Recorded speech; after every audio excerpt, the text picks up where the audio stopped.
So hello everyone, welcome on your Physiowala. आज हम discuss करेंगे ह्यूमन फिजियोलॉजी, जिसमें हमारा रिवीजन सीरीज चल रहा है। तो इसमें बॉडी फ्लूइड यूनिट में हम इरिथ्रोपोइसिस कंटिन्यू कर रहे हैं, ठीक है। तो इरिथ्रोपोइसिस में हम कंटेंट क्या क्या पढ़ने वाले हैं। तो कंटेंट में हमारा सबसे पहले आ जाएगा, first point is definition, okay. Second point आएगा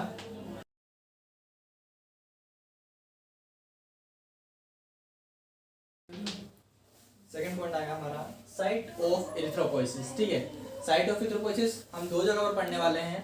पहला हम पढ़ेंगे फिटल लाइफ में, सेकंड पढ़ेंगे newborn babies, childrens and adults में। कैसे हो रहा है ये बताना है हमको।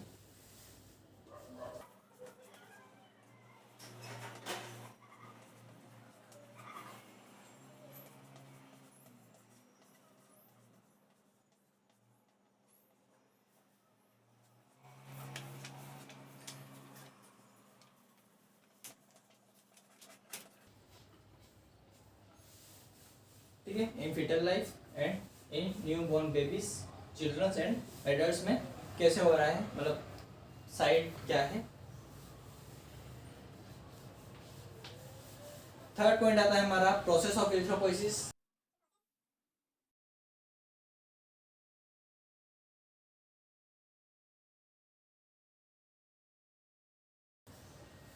प्रोसेस ऑफ इरिथ्रोपोइसिस, ठीक है, कि प्रोसेस कैसे हो रहा है। लास्ट पॉइंट आता है हमारा फैक्टर्स अफेक्टिंग इरिथ्रोपोइसिस। कौन कौन से फैक्टर्स है जो इरिथ्रोपोइसिस को अफेक्ट करेंगे। तो फोर्थ पॉइंट हो जाएगा हमारा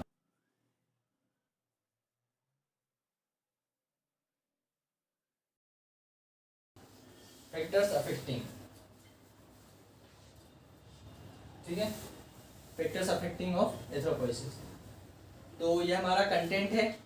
हमारी हेडिंग होने वाली है डेफिनेशन ऑफ इरिथ्रोपोइसिस। सेकंड आएगा हमारा साइट ऑफ इरिथ्रोपोइसिस, जिसमें हम दो चीजें पढ़ने वाले हैं। पहला हमारा होगा इन फिटल लाइफ और सेकंड आएगा इन newborn babies, childrens and adults. फिर आएगा हमारा प्रोसेस ऑफ इरिथ्रोपोइसिस और लास्ट हमारी हेडिंग होगी फैक्टर्स अफेक्टिंग इरिथ्रोपोइसिस, ठीक है। आगे बढ़ते हैं हम डेफिनेशन के साथ। डेफिनेशन क्या होगी इरिथ्रोपोइसिस की। तो इरिथ्रोपोइसिस वो प्रोसेस है, ठीक है, जिसमें एक इरिथ्रोसाइट मीन्स आरबीसी, ठीक है, वो ओरिजिन होगा उसका, ठीक है। ओरिजिन हो गया, अब डेवलप होगी। पहले छोटा था फिर डेवलप होगा, तो ओरिजिन फिर डेवलपमेंट और उसके बाद वो मेच्योर होगी। तो origin, development and then maturation. तो ये जो पूरी प्रोसेस है, ओरिजिन, डेवलपमेंट, मेच्योरेशन, फिर अगेन ओरिजिन, डेवलपमेंट, मेच्योरेशन, ये जो पूरी प्रोसेस चल रही है इसको हम बोलते हैं इरिथ्रोपोइसिस, ठीक है।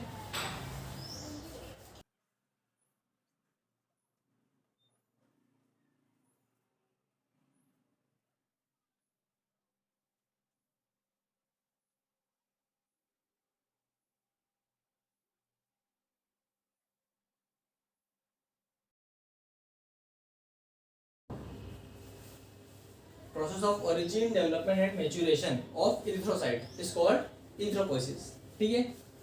हमारा सेकंड पॉइंट आता है साइट ऑफ इरिथ्रोपोइसिस।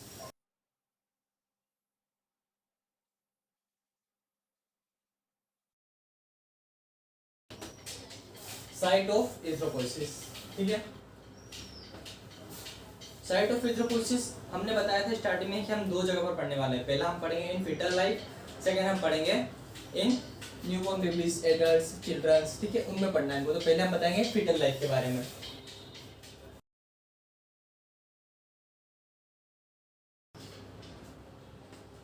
तो फिटल लाइफ में जो इरिथ्रोपोइसिस प्रोसेस वो कैसे होगी। तो जो फिटल लाइफ होती है इसमें इरिथ्रोपोइसिस की स्टेज तीन स्टेजेस में आकर होती है, ठीक है। Occurs in three stages, occurs in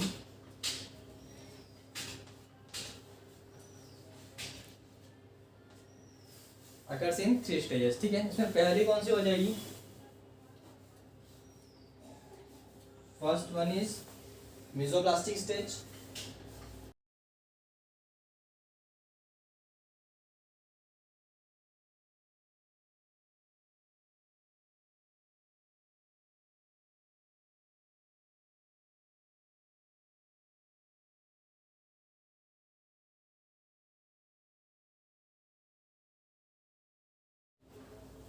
तो इन फिटल लाइफ में जो एथेरोपोइसिस की प्रोसेस है वो 3 स्टेजेस में अकर होती है। पहली होती है मेसोब्लास्टिक स्टेज, सेकंड होती है हिपेटिक स्टेज और थर्ड हो जाएगी हमारी माइलोइड स्टेज। ठीक है, बात करेंगे मेसोब्लास्टिक स्टेज के बाद। तो इसमें क्या होता है कि जो इंट्रायूटेराइन लाइफ के स्टार्टिंग के 2 मंथ्स होते हैं, ठीक है, ड्यूरिंग फर्स्ट 2 मंथ्स जो एथेरोपोइसिस की प्रोसेस है वो कहाँ पर होती है। ठीक है, तो इसमें बनता है जो हमारा योग से होता है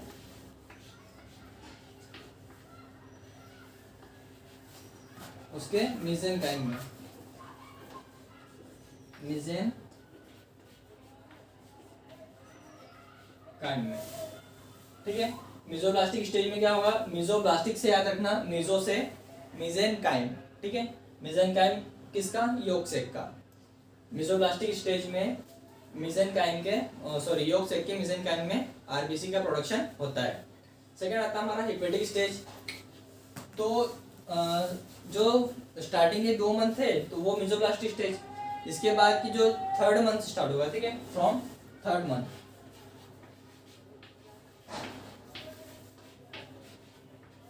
फ्रॉम 3rd मंथ जो प्रोसेस ऑफ एथेरोपोइसिस है वो किस में होने लग जाएगी, तो ये आ जाएगी हमारा लिवर, स्प्लीन और लिम्फोइड ऑर्गन्स। मतलब स्प्लीन और लिम्फोइड ऑर्गन तो इंक्लूड होते हैं, मतलब वो इन्वॉल्व होते हैं कि हाँ हम भी कर रहे हैं, बट जो मेन फंक्शन है वो कौन करता है, लिवर। तो मेनली कौन करता है,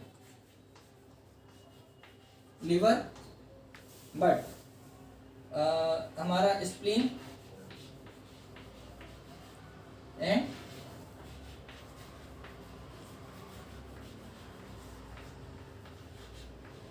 लिम्फोइड जो है, लिम्फोइड ऑर्गन्स वो भी इसमें इन्वॉल्व हो जाते हैं। ठीक है, थर्ड आता है हमारा माइलोइड स्टेज। तो अब जो लास्ट के 3 मंथ्स है, पहले में क्या था, पहले के 2 मंथ, फिर मेसोब्लास्टिक स्टेज सॉरी हिपेटिक स्टेज में क्या था 3rd मंथ से, और जो माइलोइड स्टेज इसमें लास्ट के 3 मंथ्स, लास्ट 3 मंथ। ठीक है, लास्ट 3 मंथ में कहाँ पर मिलता है, तो आ जाता है हमारा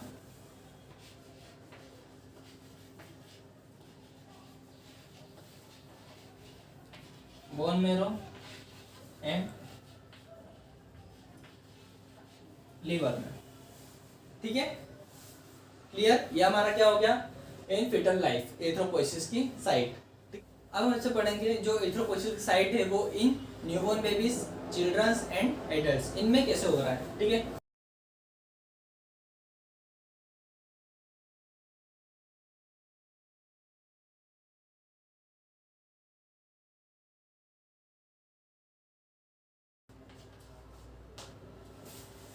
इन newborn babies, childrens and adults, इनमें ऐसा हो रहा है। तो इसमें हम पहले 2 कैटेगरी में डिवाइड करेंगे। पहला हमारा आएगा अप टू 20 एज, ठीक है, सेकंड आएगा 20 एज के बाद। तो पहले बात करेंगे हम अप टू 20 एज।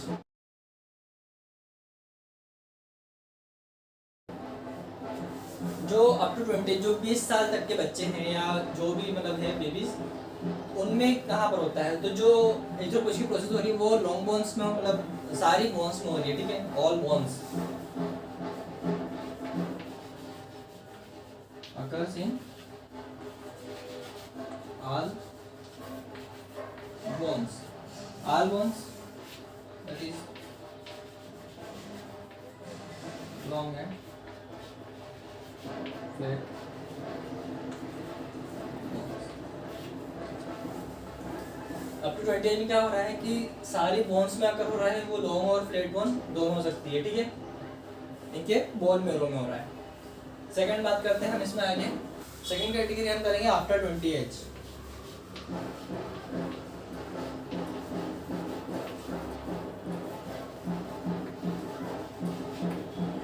तो इसमें क्या होता है कि सारी मेम्ब्रेनस बोन्स, ठीक है, उनमें एथेरोपोइसिस की प्रोसेस स्टार्ट होती है।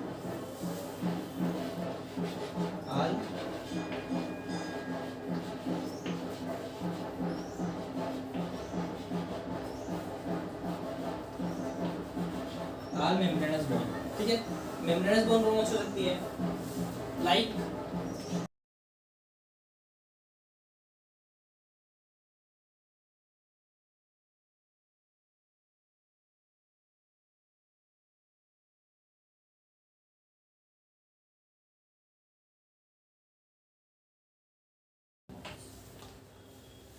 आफ्टर 20 एज क्या होता है, जो सारी मेम्ब्रेनस बोन्स है हमें पता है कि जैसे हमारी वर्टिब्री हो गई, स्टर्नम हो गई, स्केपुला हो गई, ठीक है, और जो भी मतलब और भी काफ़ी सारी बोन्स होती है, लगभग सारी बोन्स को ही हम मेम्ब्रेनस बोन बोलते हैं, ठीक है, स्कल वगैरह को भी हम बोलते हैं। तो उनमें इथोपोसिस स्टार्ट हो जाता है आफ्टर 20 एज, और जो एंड होते हैं हमारे लॉन्ग बोन्स के उनमें होता है, ठीक है। तो ये हमारा हो गया साइट ऑफ इथ्रोपोसिस।